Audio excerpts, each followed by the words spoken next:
오늘 창세기 24장의 말씀을 통해서 우리가 함께 은혜를 나눕니다. 우리가 지난주에 아브라함이 이삭을 하나님 앞에 드린 그 일로 말미암아 하나님께서 그에게 이제 하나님 말씀에 순종한 그 일로 아브라함과의 언약이 확실히 확정됩니다. 그리고 22장 그 뒤편에 보면 하나님께서 아브라함에게 복을 주시고 복을 주신다고 말씀해요. 22장 16절로 17절에 보면 이르시되 여호와께서 이르시기를 내가 나를 가리켜 맹세하노니 내가 이같이 행하여 내 아들 내 독자도 아끼지 아니하였은즉 내가 내게 큰 복을 주고 내 씨가 크게 번성하여 하늘의 별과 같고 바닷가의 모래와 같게 하리니 내 씨가 그 대적의 성문을 차지하리라. 신기하게도 나중에 보면 우리가 읽은 본문에 이 말씀이 나오지요. 리브가에게 그 리브가의 가족들이 축복하면서 내 원수의 성문을 차지해라, 이런 이 기도를 축복을 하는 걸 보게 되죠. 또 내 씨로 말미암아 천하 만민이 복을 받으리니 이는 내가 나의 말을 준행하였음이니라 하셨다 하니라. 결국 아브라함이 이삭을 하나님 앞에 드린 이 순종은 이삭으로 말미암아 하나님께서 그 언약을 계속 유지하도록 하시는 아주 큰 일이 되었습니다. 아브라함은 이 축복을 기억하고 살아갑니다. 그리고 이 축복을 기억하는 것은 아브라함뿐만이 아니라 이삭도 이 축복을 기억하고 있습니다. 그리고 이 22장 20절로 24절에 보면 거기에서 리브가가 등장하는 것을 볼 수 있는데, 리브가가 누구냐 하면 아브라함 조카의 딸이, 아브라함의 조카의 딸, 아브라함에게 나홀이라는 형제가 있는데 그 형제의 아들인 부두엘에게서 낳은 딸이 리브가가 되는 거지요. 그래서 오늘 이 본문에 이제 시작하면서 24장을 시작하면서 뭐라고 기록하고 있냐면 아브라함이 내가 너에게 하늘의 하나님 땅의 하나님이신 여호와를 가리켜 맹세하게 하노니 너는 내가 거주하는 이 지방 가나안 족속의 딸 중에서 내 아들을 위하여 아내를 택하지 말고 내 고향 내 족속에게로 가서 내 아들 이삭을 위하여 아내를 택하라. 이게 참 특이해요. 특이해. 가나안 땅에서 살려면 가나안의 유력자들과 손을 잡는 것이 굉장히 유리할 텐데, 엉뚱하게도 한 3, 4일 길, 일주일 길 떨어져 있는 그곳에 살고 있는 자기의 조카, 그 집안의 사람을 데리고 오라, 이렇게 이야기를 해요. 이미 아브라함은 이 가나안 땅을 떠나지 않기로 마음을 먹습니다. 2번이나 가뭄 때문에 다른 나라로 갔다가 사라를 빼앗길 뻔했던 사건이 2번이나 있었지요. 그 사건 속에서도 하나님께서 주변의 모든 사람들에게 아브라함이 누구냐 하는 것을 보여주십니다. 아브라함이 실수로 이 가나안을 떠났는데 하나님께서 거기에 함께 하시고 그 왕에게 겁을 주시고 더 많은 재물을 얻어서 다시금 가나안으로 돌아오게 하셔요. 어떤 사람들은 아브라함에게 초점을 맞춰 놓으면 아브라함이 약속을 안 지키고 떠났기 때문에 아내를 빼앗길 뻔했다, 이거 큰일 나지 않겠느냐라고 하는 말씀도 있는데, 그런데 하나님에게 초점을 맞추어서 우리가 생각을 해보면 아브라함의 실수조차도 하나님은 그것을 가리워 주시고 이방 모든 주변에 사는 민족들이 두려워 떨게 만드십니다. 왜 그럴까요? 하나님이 아브라함을 알고 계십니다. 얼마나 연약한지, 얼마나 인간인지, 다시 말해서 자기의 머릿속으로 생각할 수 있는 한계를 하나님께서 아시는 거지요. 지금 당장 먹을 것이 없으면 먹을 것 있는 곳으로 가는 게 인간입니다. 그런데 하나님께서 그 연약함을 가지고 야, 너 약속을 못 믿고 왜 이딴 짓을 하냐 혼내고 겁주고 아브라함을 치시는 게 아니고 그렇게 연약하게 이 잘못을 하는 아브라함과 함께 동행하셔서 거기에서 아브라함을 보호하십니다. 어떤 효과가 났을까요? 주변에 있는 모든 부족들이, 그때는 부족 사회니까 부족들이 두려워 떨 겁니다. 야, 아브라함 저거 어디서 굴러 들어온 돌덩이인데 저거 함부로 건드렸다가는 큰일 난다. 큰일 나. 왜?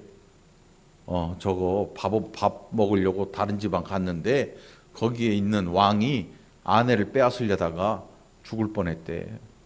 그리고 신기하게도 아브라함에게 더 많은 것들을 주고 보냈는데 자식을 낳지 못했던 왕이 아들을 낳았고 자녀를 생산했대. 소문이 퍼지겠죠. 발 없는 말이 면리가요.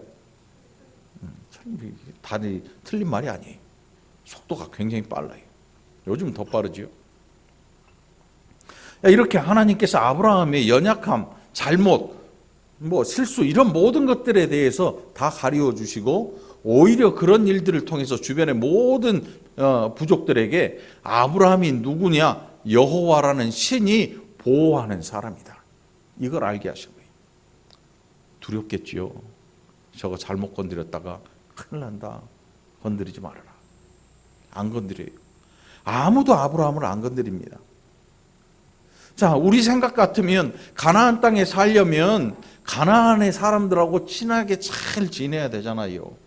그런데 아브라함이 그렇지 않아요. 땅은 떠나지 않기로 작정했는데 그 증표가 뭐냐면 아내 사라가 127세를 일기로 이제 하나님 나라에 가게 됩니다. 하나님의 부르심을 받죠. 그러면 우리가 무덤은 다 어디를 찾아가요? 고향을 찾아가잖아요. 고향에 있는 선산, 고향에 있는 가족 묘원, 아니면 가족들이 모여 있는 곳. 왜냐하면 나도 거기로 돌아갈 것을 알기 때문에 다 그리로 보내져요. 요즘은 워낙 이제 자손도 귀하고 아이들도 없으니까 화장해서 가까운 곳으로 가는 그런 일도 있겠지만 옛날에는 사람이 죽으면 고향으로 보내져요. 고향으로 거의 대부분이. 무슨 수술을 써서라도 화장을 해서 그 유골함을 가지고라도 고향으로 가요. 왜냐하면 거기에 가족들이 있고 거기에 조상들의 묘가 있기 때문에.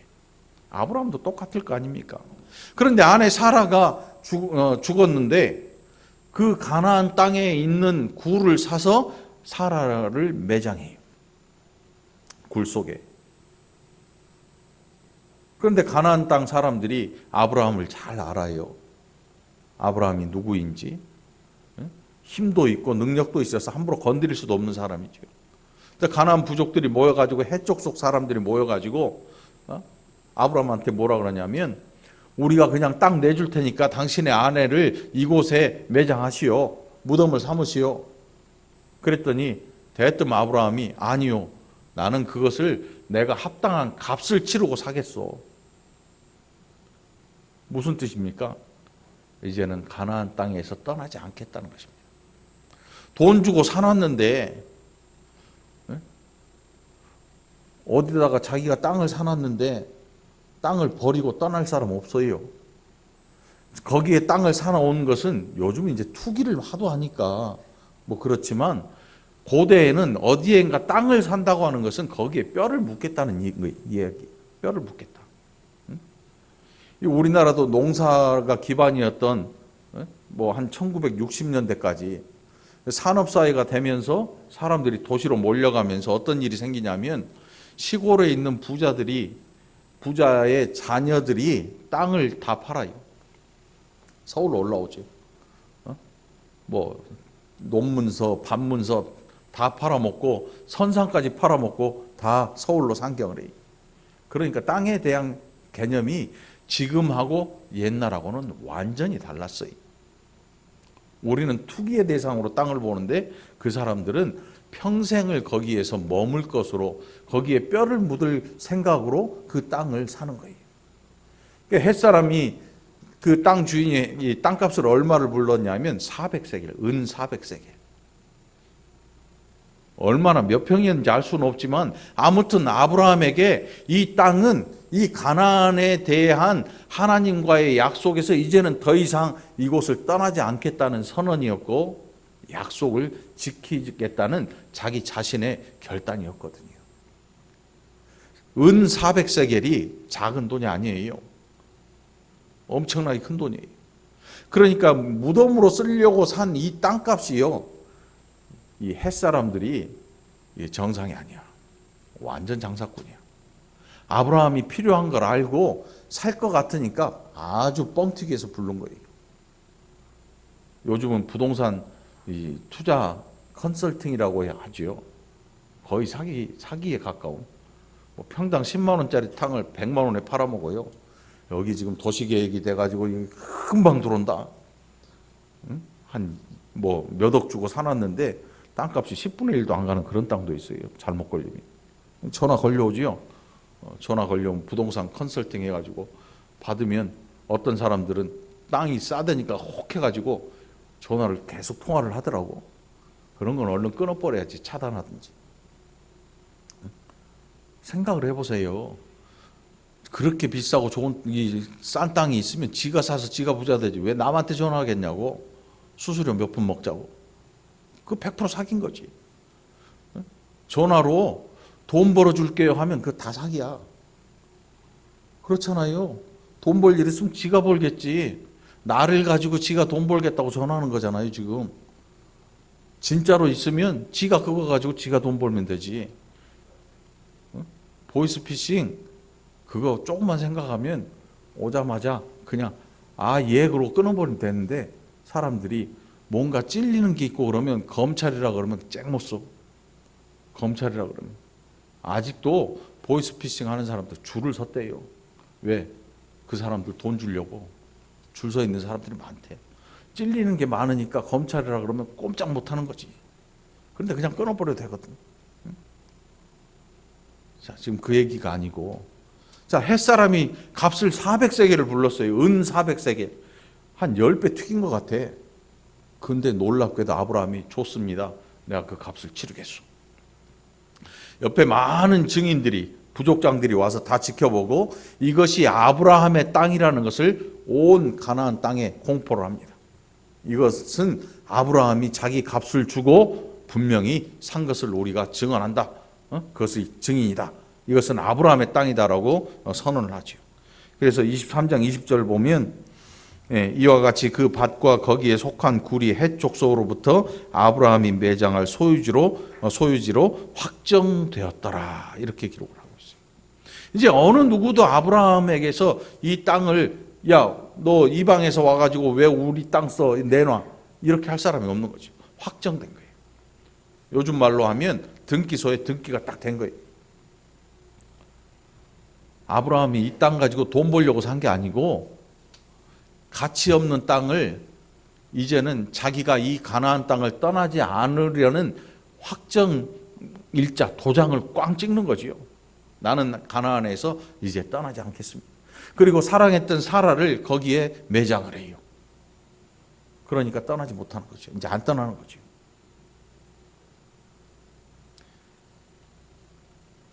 그런데 사람에 대해서 아브라함은 그렇지 않았습니다. 땅을 통해서 하나님의 약속을 지키려고 힘쓰고 노력하는 그 흔적이 매장지를 비싸게 산 거였다면 사람에 대해서는 그렇지 않았어요. 아브라함은 하나님을 믿었지 사람을 믿는 그런 사람이 아니었어요. 우리는 때로 사람을 너무 믿어요. 사람을 너무 믿으면 어떤 현상이 생기냐면 거의 대부분 실망해요. 왜냐하면 나나 이 사람이나 똑같거든요. 그걸 생각해 보면 알아요. 성질 날 때 욕짓거리 나오고 막 이런 거 나오면 내가 이런 인간이구나 알면 상대방도 똑같다고 생각하면 돼요. 하나 틀린 거 없어. 인품이 좋은 사람, 저 사람은 정말 믿어도 되는 사람, 그런 사람 지구에 없어요.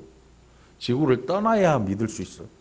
지구에 사는 동안에는 너나 나나 다 하나님 앞에 똑같은 인생이야. 사람을 너무 믿으면 안 돼. 사람이 크게 실족할 때가 언제냐면 사람 너무 믿으면 그런 일이 반드시 생겨요. 신앙생활을 하면서 교회를 떠나고 믿음을 저버리는 이유의 거의 대부분이 사람 때문에 생기는 일이야. 예수님 믿으랬더니 사람을 철석같이 믿어요. 예수님 믿으라 그랬더니 돈을 믿든지 사람을 믿든지 돈은 안 믿어. 사람을 믿어. 그래서 돈이 가고 오고 가고 하다가 사고가 뻥 터지고 10년간 믿었던 성도가 집사님이 갯돈 들고 튀는 사건도 발생하고 나나 당신이나 다 똑같은 인생이에요. 하나님 앞에서. 그걸 알면 신앙생활을 하면서 사람 의지할 거 없다 하는 것을 늘 기억하게 돼요.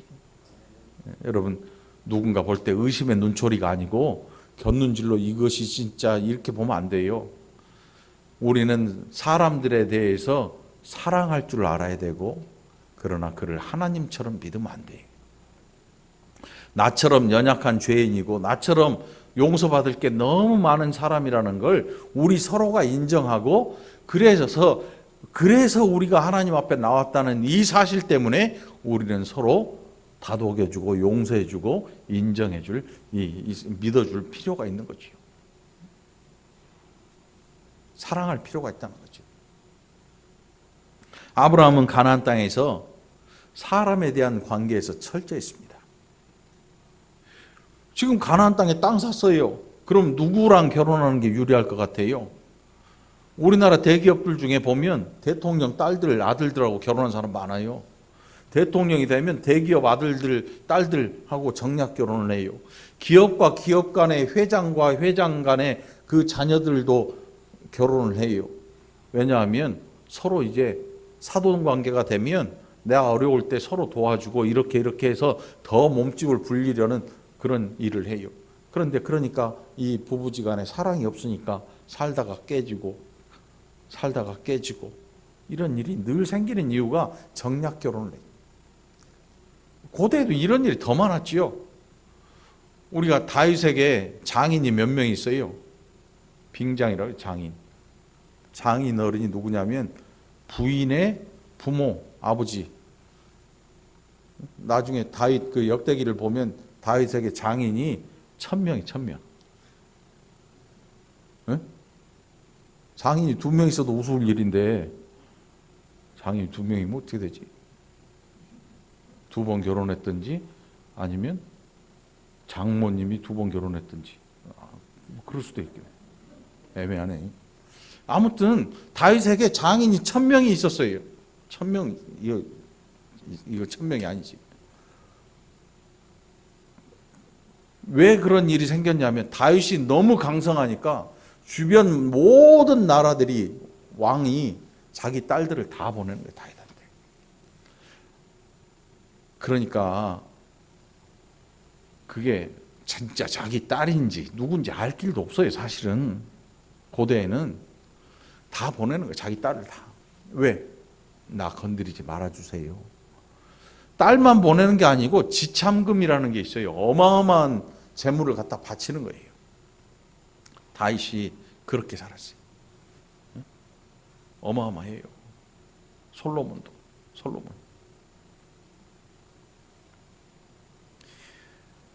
자, 그런데 아브라함은 그러질 않아요.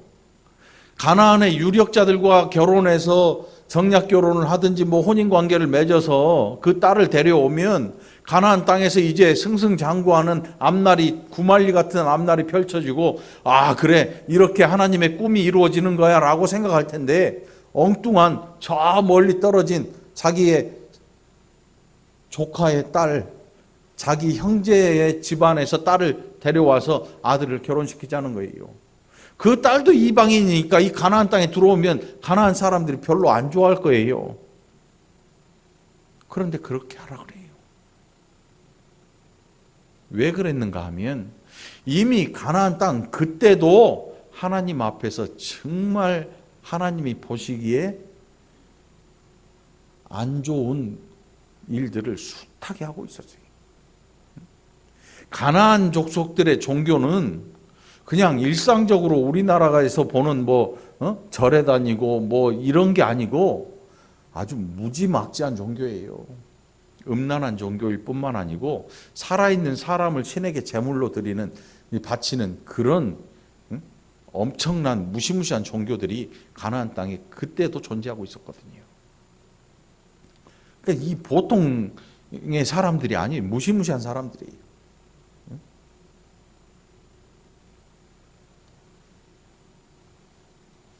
그래서 아브라함이 너는 내가 거주하는 이 지방 가나안 족속의 딸 중에서 내 아들을 위하여 아내를 택하지 말고 내 고향 내 족속에게로 가서 내 아들 이삭을 위하여 아내를 택하라. 우리하고 달라요. 우리는 반대로 했을 거예요. 무덤은 고향에 두고 사람은 여기 있는 사람을 가까이 했을 거예요. 그런데 아브라함이 반대예요. 무덤을 가까이 두고 사람을 먼 데서 데리고 오는 거예요. 왜냐하면 이 땅의 사람들은 하나님 앞에 도저히 용납될 수 없는 죄를 짓고 있는 것을 그의 눈으로 똑똑히 보거든요. 언제 봤어요? 롯이 살던 소돔과 고모라 땅이 멸망할 때 그 땅의 사람들이 이미 동성애에 빠져 있고 막 입에 담을 수 없는 죄를 짓는 것을 아브라함은 다 목도를 했거든요. 그리고 거기에 하나님의 불의 심판이 유황불이 내려서 다 뒤집어지고 멸망당하는 심판의 장면을 아브라함은 다 목도했어요. 다 지켜봤어요. 가나안 땅이 어떤 땅인지. 소돔과 고모라만 그런 게 아니에요, 여러분. 서울 강남에 한 복판에 유흥업소가 밀집되어 있는데 거기만 유흥업소가 있는 게 아니고 온 사방 천지에 온 나라가 유흥업소로 바글바글 끓어요. 그 안에서 어떤 일이 벌어지는지 가본 사람 다 알 거예요. 얼마나 죄악된 일들이. 얼마 전에 텔레비 나왔잖아요. 성매매, 마약. 그냥 술만 먹고 취해 있는 게 아니에요. 약에 취하고. 온 나라가 온통 유흥업소로 뒤덮여 있어요. 월곶은 뭐 두말 할 것도 없고 월곶보다 더한 데가 정왕동도 있고요. 논현동도 있고요. 뭐 숱하게 많아요. 그러니까 아브라함의 눈에 다 보이는 거지요. 소돔과 고모라만 멸망당하는 게 아니고 이 가나안 땅 전체가 하나님 앞에 죄 짓고 살아가는 죄인들이라는 사실을 너무나 잘 알았기 때문에 이 땅에 있는 딸들을 자기의 며느리로 도저히 받을 수가 없는 거죠. 그 사람들의 권력이 탐나면 당장 아들을 이 지역의 딸들과 결혼을 시켜야 할 텐데 아브라함이 그렇게 하질 않아요. 이미 마음속에 나는 하나님의 언약을 가진 자, 나는 이 언약을 위해 살아가는 자라는 그 믿음이 아브라함 속에 있었던 거지요. 아무리 예수를 잘 믿는다고 해도 살아가는 모습을 보면 나타납니다. 직장도 예수를 믿으면 직장도 함부로 가지면 안 돼요. 절제할 필요가 있는 거지. 예수 믿는데 사창가에서 그 몸 파는 여자들을 거느리고 살아가는 그런 일을 하는 것, 그게 정상은 아니에요. 그 예수 믿는다고 할 수가 없지요. 예수를 믿는다고 하는데 밤에 남의 집 담을 넘어가. 많이 벌어가지고 교회에다가 11조를 듬뿍 한다고 예수 믿는 거 아니에요. 나라 돈 다 빼돌려가지고 거저 얻은 돈 교회에다가 펑펑 헌금해요. 하나님이 안 받으셔요. 목사는 받을지 몰라요. 하나님이 안 받으시죠. 절대 안 받으시죠. 하나님 나라는 깨끗한 나라이지 더러운 나라가 아니거든요. 더러운 일을 가지고 이익을 취해서 하나님의 교회에 드린다고 해서 하나님이 기뻐하지 아니하십니다. 절대로 기뻐하지 아니하십니다. 여러분 깨끗한 돈을 버시기 바랍니다. 깨끗한 이익을 취할 수 있기를 바랍니다. 그래야 이 나라의 교회가 건강해져요. 부정한 돈이 교회에 들어오지 못해야 되고 부정한 사람이 교회 안에서 막 승승장구하는, 그러니까 그걸 따라하고 싶은 거지요. 악인의 형통함을 부러워하지 말라 그래요. 성경이 그렇게 말씀해요. 자, 결국 아브라함은 그 나이든 종을 보내서 거기에서 리브가를 데려옵니다. 근데 24장 이 내용에 보면 쭉 읽어보면 정말 소설 같은 이야기예요. 이 종이 이제 길을 떠나서 그 마을 입구에 우물가 있는데 갑니다. 그래서 거기에 쭈그리고 앉아서 뭐라고 하냐면 하나님 앞에 기도하면서 내 주인의 하나님 여호와여 이 종에게 은혜를 베풀어 주십시오. 이렇게 얘기를 합니다. 그러면서 뭐라고 하냐면 제가 우물가에 갔을 때 어떤 여인이 나에게 물을 권하고 내가 물을 청했을 때 물을 주면서 당신의 낙타들에게도 물을 먹이소서 내가 길러서 먹여드리겠습니다라고 말하면 이 여인이 틀림이 없다고 생각하고 나는 이 여인을 데려가겠습니다. 이렇게 기도를 해요. 그런데 실제로 우물에 갔더니 리브가가 물동이를 이고 오는데 물도 떠주고 낙타에게 물을 다 길어서 먹이겠다는 거예요. 여러분 이게 종의 기도가 효험이 있는 거예요, 없는 거예요? 대답 잘해요. 이럴 때는 제가 이렇게 물어볼 때는 대답을 하지 마. 하지 마. 대답하라고 물어본 게 아니야. 성경을 제대로 잘 보면 이 사람의 기도가 하나님 앞에 상달됐다 이렇게 생각하면 안 돼요. 응? 이렇게 생각하면 우리가 이런 기도를 하기 시작하거든요. 근데 이거는 하나님께서 이 종의 기도가 좋아서 이걸 들어주신 게 아니고 하나님께서 뭐라고 하시냐면 그래 원대로 해볼게 어떠나 봐라. 성경에 보면 이런 내용이 많이 나와요. 한 선지자가 어떤 일에 대한 확답을 얻어야 되는데 하나님 앞에 뭐라고 하냐면 하나님 여기 양 가죽을 이만큼 펼쳐 놓을 테니까 비를 한번 내리시는데 양털에는 안 젖고 주변에만 젖게 해보십시오. 하나님이 어떻게 하셨냐면 양털에 물 한 방울 안 튀고 주변 땅이 다 젖게 만드셨어요. 응? 그랬더니 갑자기 반대로 하자는 거죠. 이번에는요 양털에만 흠뻑 젖고 주변 땅이 뽀송뽀송하게 해주세요. 하나님께서 그대로 해주셨어요. 그때서야 이게 하나님이 원하시는 일이구나 하는 걸 알아요. 확답을 받은 거죠. 종의 마음에 지금 기도한 것처럼 보이는데 이게 기도한 게 아니고 그래 네가 원하는 대로 내가 해줄 수 있어. 네가 답을 구하는데 그게 네가 원하는 답을 내가 만들어 줄 수 있어 라고 그 일을 이루어 주신 거예요. 종의 기도가 간절해서가 아니고 이 사람이 어떤 머릿속으로 어떤 생각을 했던지 하나님은 그것을 이루어내시는 하나님이에요. 무슨 뜻인지 아시겠어요? 이건 이 종이 믿음이 좋아서 기도해서 이 응답을 받은 게 아니라고요. 이 종이 다른 생각을 했을지라도 하나님은 그대로 이것을 이루어내셔요. 이루어내셔요. 그래서 이 종이 이게 이 여자애가 내 주인의 아들의 신부가 맞네. 알게 하시는 거지요. 알게 하시려고 그 일을 이루어내시는 거예요. 하나님께서. 우리가 하는 기도에 뭐 주십시오 하잖아요. 어떤 때는 기도가 아니고 하나님을 시험하는 일이 돼요. 하나님을 시험하는 일. 설마 우리가 그런 기도 하겠어요? 모세도 그랬어요. 모세도 하나님을 시험했어요. 애굽 왕 앞에서 술사들이 지팡이로 뱀 만드니까 그거 나도 할 수 있어 했는데 그게 하나님을 시험하는 일이 되고 말아요. 하나님 기뻐하지 않으셨죠.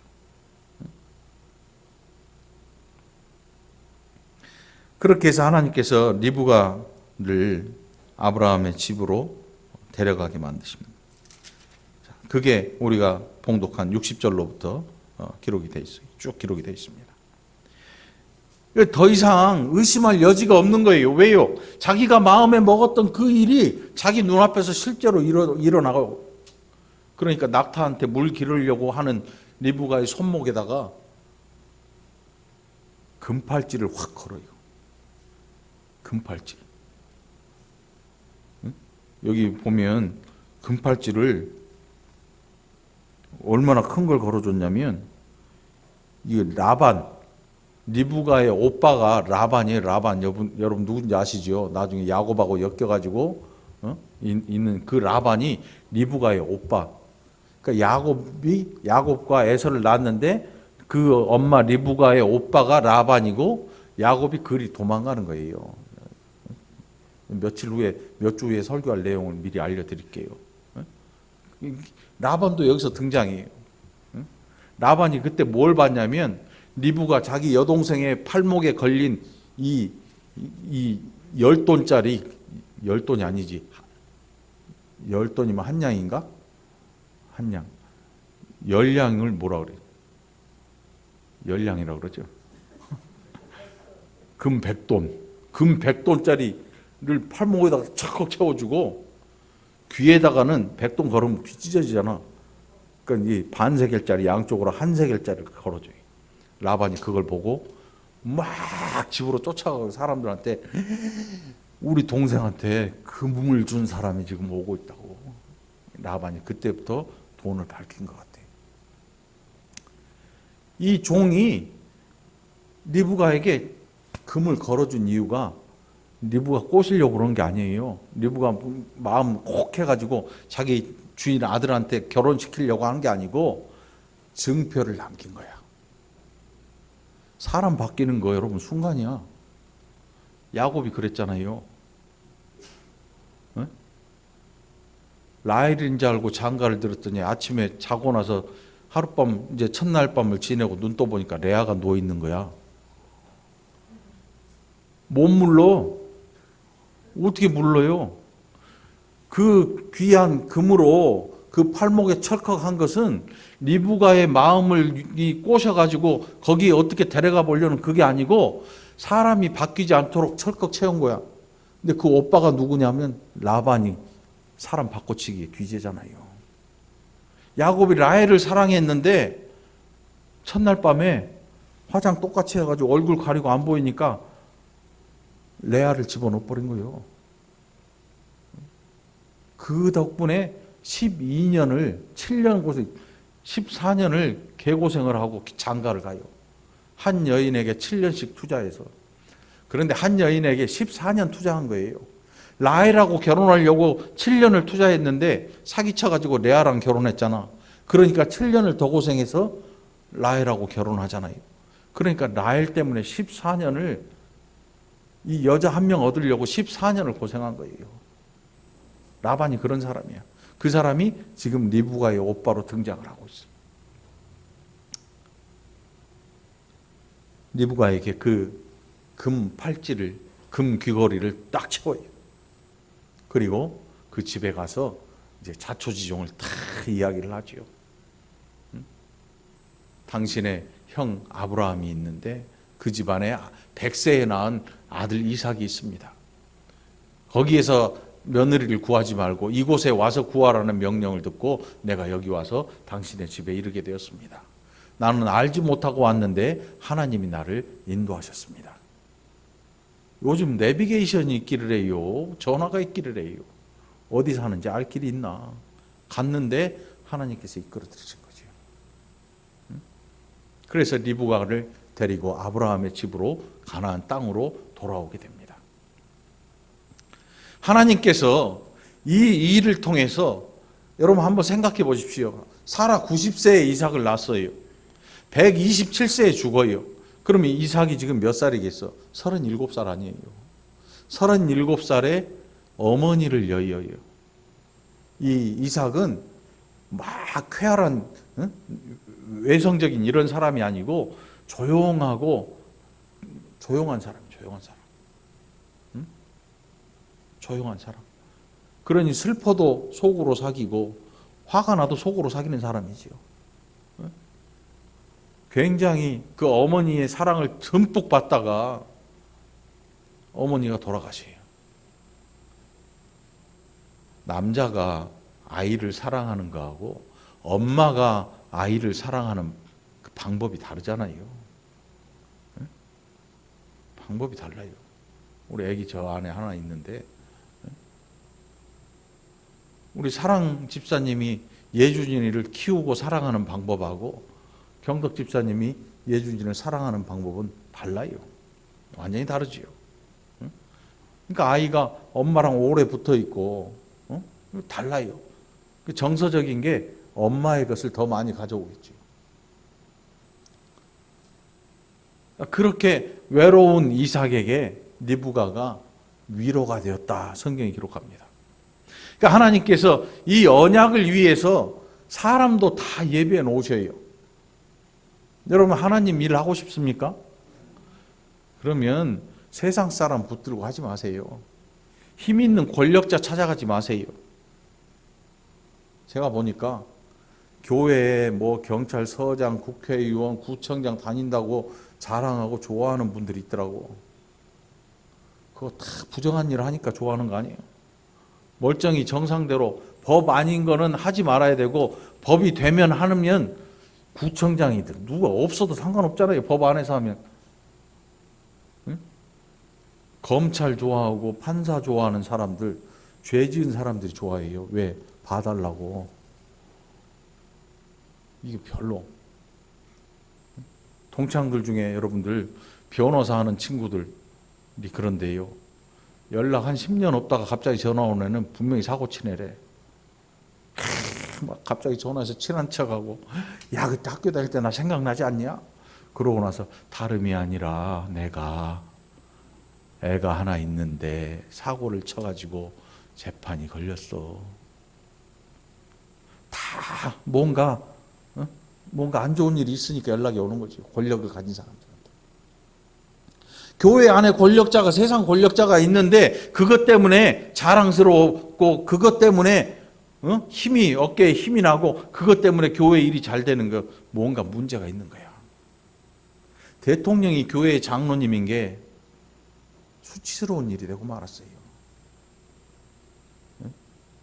교회 장로님이 그냥 장로님이었고 그랬으면 괜찮을 텐데, 교회 장로님이, 교회 목사님이 힘있고 권력 있는 걸 좋아해서 지금 나라에 굉장히 민망한 꼴이 되고 말았어요. 어떤 사람들은 죄가 있네 없네 말하는데 죄가 있으니까 감옥에 있는 거지. 죄가 있으니까. 죄 있어 감옥에 들어간 이 사람이 2명이나 되잖아요, 대통령이. 그런데 그 당시에 기도회 한다고 쫓아다닌 목사님들이 청와대를 들락거리고 얼마나 많았는지 몰라요. 위에서는 죄를 짓고 있고, 그런데 그 밑에 가서 교회를 발전시켜 보겠다고 들어갔다고 하는데 교회가 발전이 아니고 저 멀리 뒤로 가버리고 말았어요. 차라리 핍박의 시대로 갔으면 교회가 거룩해질 텐데, 교회가 부자는 되었는데 거룩함이 사라지고 말아요. 여러분 어떻게 생각하십니까? 사람을 믿고 가까운 데서 권력자를 찾으시겠습니까? 멀리 있는 것 같은 하나님에게 우리의 모든 것을 맡겨드리겠습니까? 여러분이 택해야 합니다. 아브라함은 먼 데 계신다고 생각하는 하나님을 택했습니다. 그래서 사람 가까이 있는 사람을 찾지 않고 멀리에서 하나님, 적어도 하나님 앞에 멸망당할 죄인의 동네에서 며느리를 찾지 아니하고 저 멀지만 거기에서 자기의 며느리를 데리고 옵니다. 리브가가 완벽해서가 아닙니다. 적어도 멸망당할 인생이 아니라는 것, 하나님 앞에서 용서받을 기회가 있는 집안, 자기 집안이니까 알 거 아니에요. 응? 절에 다닌다고 기회가 없는 거 아니죠. 절에 다닌다고 기회 없는 거 아니에요. 신천지에 빠졌다고 기회가 없는 거 아니에요. 어떤 사람은 뭐 지옥불에 간다 어쩌고 나간다 하는데 하나님께서 구원하실 백성은 단 한 사람도 잃어버리지 않습니다. 우리 생각에 신천지 빠지면 큰일 날 것 같잖아요. 하나님이 신천지를 가만두지 않을 것입니다. 왜요? 하나님께서 택한 백성 신천지에 갔다고 하나님 포기하십니까? 그러면 하나님이 아니죠. 신천지가 아니라 더한 곳에 빠져도 하나님은 그 인생을 구원하십니다. 그게 하나님의 주권입니다. 우리는 이 하나님의 주권을 우리의 생각으로 판단하려고 하니까 문제가 생기는 거예요. 고통이 오는 거지요. 그렇지 않아요. 하나님은 구원하고자 하는 자를 반드시 구원하십니다. 반드시 구원해내십니다. 그러니까 막 안달복달하면서 사람 들들 볶아버리지 말고 오히려 뗏목 띄워 보내듯이 던져놓고 하나님 앞에서 하나님의 얼굴, 종이 주인의 손을 쳐다보고 있습니다. 지금 배고파 죽겠는데 종을 향한 주인의 손이 야 가서 밥 먹고 와라 이 말 나오기를 기다리는데 종이 주인의 손에서 저기 가서 일 더 해라. 종이 할 말 없어요. 일 더 해야 돼요. 밥 못 먹어요. 은혜는 이 인자한 주인이 종에게 밥 먹고 쉬다가 한 2시쯤 가서 일해. 주인의 손을 바라보는 자식이 고통스러워요? 아내가 고통스럽습니까? 남편이 고통스러워요? 붙들고 싸우지 마세요. 멱살 잡고 머리끄락 뜯어 잡고 핥히고 치고 받고 할 필요가 없어요. 그냥 놔둬버려요. 끈 떨어진 연처럼 놔둬버리고 하나님의 손을 바라보시길 바랍니다. 그러면 신앙생활 하는데 마음이 괴로움이 없어져요. 내가 뜯어 고치고 너 때문에 내가 새벽마다 가서 기도한다 이 인간아. 응? 하나님 널 가만두시겠냐? 가만 안 두면 하나님이 줘 패야 속이 편하겠냐고? 아니지. 놔둬버려. 내려놓고 내가 하나님 앞에서 변하고 내가 하나님 바라보고 있어야지요. 하나님의 손이 나를 향해서 인자함을 주실 때 그때서야 비로소 내 마음에 은혜가 넘쳐나기 시작하는 거지요. 사람을 사랑할 수 있는 거지요. 죄인을 사랑할 줄 아는 사람, 예수를 제대로 믿는 사람이에요. 그게 아브라함이에요. 아브라함. 가까운 데 있는 권력자를 찾지 않고 지금 내가 살고 있는 이것을 좀 더 낫게 해보려고 지금 이 땅에 살고 있는 권력자와 연합하지 않아요. 연합하지 않아요. 비싸게 부른 것까지 거 줘버렸어요. 왜냐하면 나는 신앙과 이 땅을 바꿀 수가 없어. 그리고 이 땅을 어떤 값을 지불하고라도 내가 반드시 살 거야. 그리고 나는 이 땅을 떠나지 않은 징표로 이 땅을 바라보며 살 거야. 그게 아브라함의 하는 일이었거든요. 여러분 마음속에 여러분이 세우는 계획들 있잖아요. 여러분이 세우는 계획들 그거 가지고 하나님 앞에 내밀지 마시고 내가 세우는 계획들 다 내려놓고 그리고 하나님의 손을 바라보십시오. 하나님이 이루어 주실 줄 믿습니다. 하나님 앞에 구구절절 이거는 이렇게 해주시고 저거는 저렇게 해주시고 이거 말고 하나님 저한테 이런 계획이 있는데 이거 다 필요 없고요. 저는 하나님의 은혜를 기다리겠습니다. 하나님이 가라고 하신 그 길을 가겠습니다. 하나님이 하라고 하신 그 일을 기쁘게 하겠습니다. 내 계획이 다 망가져버리고 내 계획을 다 포기해야 될지라도 나는 하나님이 기뻐하시는 길을 가겠습니다. 적어도 예수를 믿으려면 이 정도 기도는 할 줄 알아야 돼요. 이렇게 하려면 어떻게 돼야 돼요? 내가 변해야죠. 나는 안 변하고 저 인간 좀 변화시켜 주세요, 하나님. 나는 안 변하고 환경을 좀 바꿔주세요, 하나님. 하나님이 끊임없이 말씀하세요. 네가 바뀌어야 된다고, 네가. 그런데 그 얘기는 안 들어요. 그 얘기는 들리지도 않아요. 왜요? 내가 지르는 소리가 너무 커서 하나님의 음성을 들을 생각이 없는 거지요. 아이들 애 키울 때 장난감 한 5, 6살 돼서 홈플러스, 이마트, 광명에 트레이더스 또 이케아 이런 데 갈 때요. 장난감이 어디 있는지 코스를 알고 가야 돼요. 유모차에다가 애들 태우고 가잖아. 그 정말 이 장사의 천재들이요. 애가 유모차 타는 그 눈높이 높이의 장난감이 보이게 해놨어요. 애가 키가 작으니까 입으로 걸어가면 안 보여. 근데 엄마들이 걸려가나 귀찮으니까 이리 뛰어가고 저리 뛰어가고 하니까 쇼핑하려고 유모차에 딱 태워. 그 애 눈높이에다가 제일 재밌어 보이는 장난감을 쫙 펼쳐놨어요. 쫙 펼쳐놔. 영락없이 눈에 들어와요. 꼭 가야 되는 식료품 이쪽 있잖아요. 여기에 반드시 장난감이 높게 유모차 높이에 쫙 펼쳐져 있는 거죠. 그럼 어떻게 해요? 애가 엄마의 쇼핑은 관심 없어요. 엄마가 뭘 사는지 뭔 상관이야 나랑. 내가 원하는 장난감이 저기 있는데. 그러면 이제 말은 잘 못해. 저거요. 엄마가 안 돼. 아! 소리 지르는 거지, 그때부터. 우리 딸내미도 만만치 않았어요. 가면 바닥에 두루누워. 그럼 놔두고 와버리면 되는데 동네 창피하잖아, 사람들. 끌어안고 와서 줘 패도 못하고. 어떻게 어지간한 부모들 보니까 사주더라고. 사줘요. 장난감 값이 만만치 않아요. 식료품 산 게 한 10만 원 되면 장난감도 10만 원이야. 아무것도 아닌데.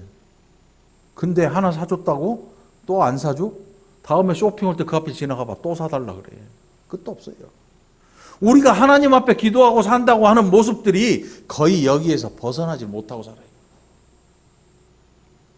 아이가 점점 커서 이제는 중학교 가고 그러면 장난감 앞에 가서도 엄마 이거 사달라고 막 울고불고 안 하잖아요. 그런데 어떻게 된 건지 신앙생활 하는 우리는 자라나지를 못하고 계속 유모차에 앉아서 장난감 바라보는 아이가 되어 있는 거예요. 기도하는 내용이 10년, 20년 예수를 믿는데도 바뀌질 않아. 하나님께서 네가 변해야 된다고 말씀하는데 쟤를 변화시켜 달라고 하나님 앞에 때를 쓰는 거지. 그냥 놔버리면 되는데 그거를 어떤 사람들이 멋진 말로 바꿔놨더라고. 내려놓았다고. 어떻게 보면 멋있는 말이잖아요. 그냥 팽개쳐버리는, 놔둬버리는 거야. 그냥 놔둬. 방치하는 것처럼 놔둬버려. 그리고 하나님의 손을 바라봐. 하나님 저 보세요. 예수 믿고 사는데 힘들어요. 어려워요. 뭐 때문에 그런지 하나님 아시잖아요. 하나님 나 어떻게 해줄래요? 나를 좀 바꿔주세요. 내가 저 원수 덩어리 맨날 사고치는 저 자식, 맨날 나를 못 살게 구는 저 남편, 아내, 뭐 이 사람 그래도 사랑할 수 있는 마음을 좀 줘보세요. 하나님. 예수님이 나를 사랑하셨듯이 나도 그 사랑하는 마음을 좀 주세요. 나를 바꿔달라는 기도를 여러분들 하게 되기를 축원합니다. 그러면 신앙생활에 문제 없어요. 문제 없어요. 많은 사람들이 그래요. 나는 왜 신앙생활 잘하는데 이런 일이 생깁니까? 나는 왜 날마다 새벽 기도하고 철야도 다 하고 나는 24시간 기도하고 살아가는데 하루에 5시간, 10시간 기도하는데 왜 나는 이런 일이 많이 생깁니까? 하나님 너무하신 거 아닙니까? 너무하신 게 아니고 아직 내가 사랑할 줄 몰라서 그래.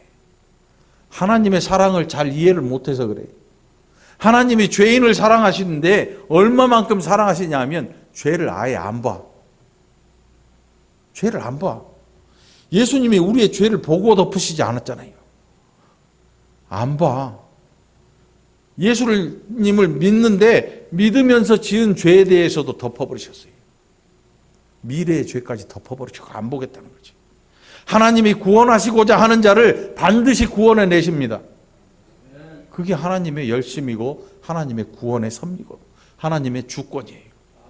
어느 누구도 이 구원에 티끌만한 것도 더해줄 수가 없어요. 봉사를 많이 한다고 구원받지 못해요.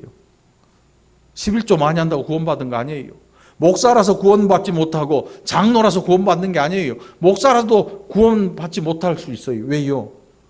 하나님이 버리시면 버리는 거고 하나님이 구원하시고자 약속하시고 하나님이 구원하시기를 작정하시면 그 생명은 포기하지 아니하십니다. 안 되면 쳐서 데리고 가셔요. 끌어가시죠. 이게 하나님의 주권이에요. 그 주권을 아브라함이 믿은 거지요. 그래서 독자 이삭도 드릴 수 있었어요. 죽은 자 가운데서 그 아들을 백세 주신 아들 죽여서 번제로 드리면 하나님께서 그 죽은 자를 다시 살려낼 줄로 믿었다. 그게 히브리서에서 기록하고 있는 아브라함의 믿음이거든요.